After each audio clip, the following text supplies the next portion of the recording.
Tu sais, beaucoup pensent qu'il faut forcément exporter le modèle Revit vers un autre logiciel pour faire une étude spatiale. En réalité, Revit peut aller déjà beaucoup plus loin qu'on le croit, surtout avec le plugin Sophistic Analysis. Si tu es nouveau ici, je m'appelle Ihej Ba et je suis ingénieur civil basé au Maroc. Sur cette chaîne, on explore les stratégies et les tactiques en ingénierie et bim, tout de la modélisation, la visualisation 3D jusqu'aux études techniques. Donc si tu es comme moi, passionné par la manière d'intégrer la conception et le calcul dans un seul flux de travail, tu es au bon endroit. Aujourd'hui, on va découvrir le plugin Sophistic Analysis sur Revit et je vais te montrer comment réaliser une étude statique complète sans jamais quitter Revit et sans dépendre de outils externes.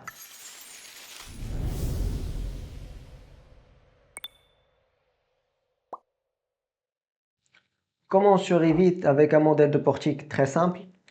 On a une poutre, deux poteaux, deux appuis fixes. Et pour stabiliser la structure, j'ai ajouté deux appuis sur la jonction poteau-poutre. J'ai mis ces jonctions en relâchement sur l'axe X et Z, soit pour la translation et pour la rotation. Pourtant, elle est fixe sur l'axe Y pour la translation et la rotation.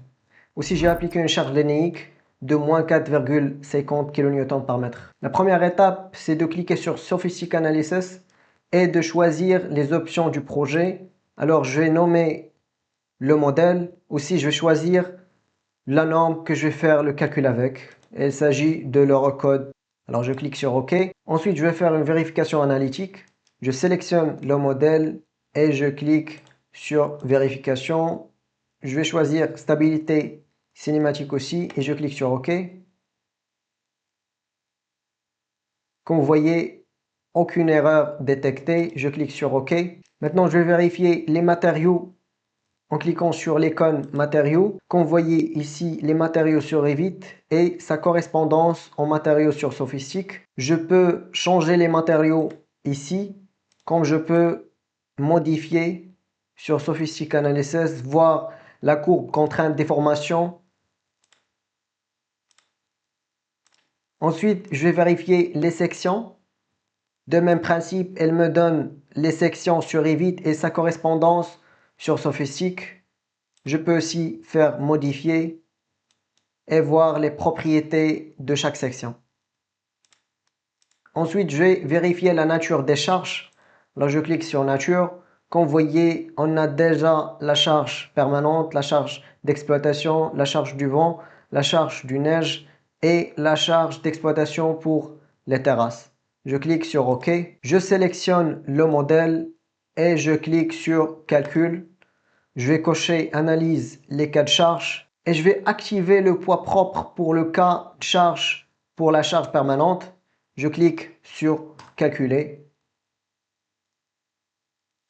L'avantage de ce workflow, c'est que je reste toujours sur Revit. On va voir les charges, les efforts sans avoir passé à un autre logiciel. Après que j'ai lancé le calcul, Sophistic a créé directement les fichiers nécessaires. Je peux les visualiser en cliquant sur visualisation.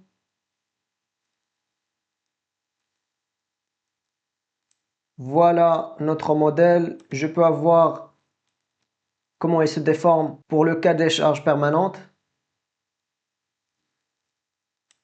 Je peux faire une rotation. Je peux activer comme désactiver le maillage et je peux bien sûr visualiser tout le modèle comme je peux uniquement visualiser des sections du modèle. Alors cette fenêtre-là va nous permettre d'avoir l'effet du charge sur le portique. Je peux aussi avoir les résultats de la descente de charge tout en cliquant sur Export vers Excel. Je vais cocher poteau-poutre aussi appui et je clique sur OK. Comme vous voyez, il m'a donné des valeurs de la descente de charge pour les poutres, pour les poteaux, ainsi que pour les appuis. Maintenant, on passe à l'étape suivante, qui est le dimensionnement. Alors, je vais cliquer sur poteau, je vais sélectionner le poteau en question, je clique sur terminer et sur le ruban dimensionnement, je vais cocher exporter les résultats de dimensionnement décisifs de l'aperçu vers les paramètres partagés de Revit. Je clique sur calculer. Et voilà le rapport du dimensionnement.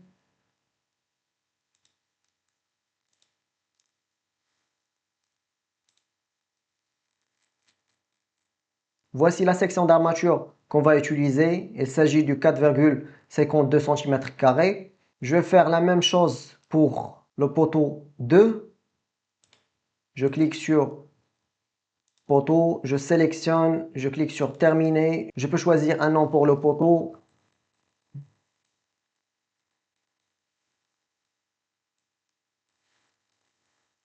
Je vais partir sur le ruban dimensionnement. Je coche exporter les résultats vers les paramètres partagés de Revit et je clique sur calculer. Voilà le rapport. Elle a aussi la même section d'armature à utiliser, le 4,52 cm². Maintenant, on passe au dimensionnement de la poutre. Je clique sur Sophistic Analysis, je vais cliquer sur poutre et je vais sélectionner la poutre en question. Je clique sur terminer et ici, je vais choisir un nom pour la poutre.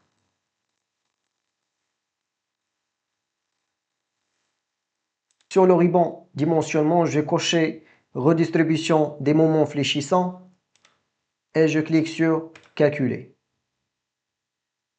Voilà, je peux aussi voir le rapport. Voici, il me donne les effets des charges sur la poutre ainsi que son comportement.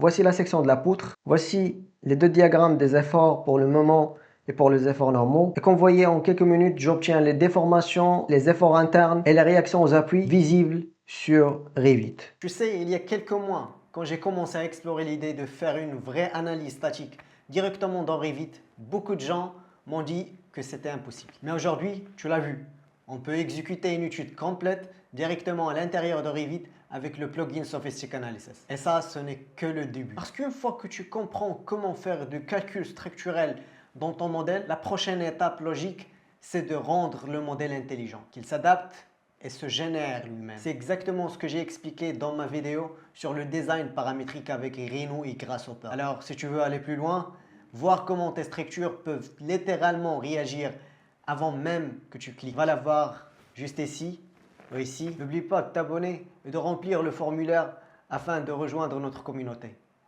À bientôt.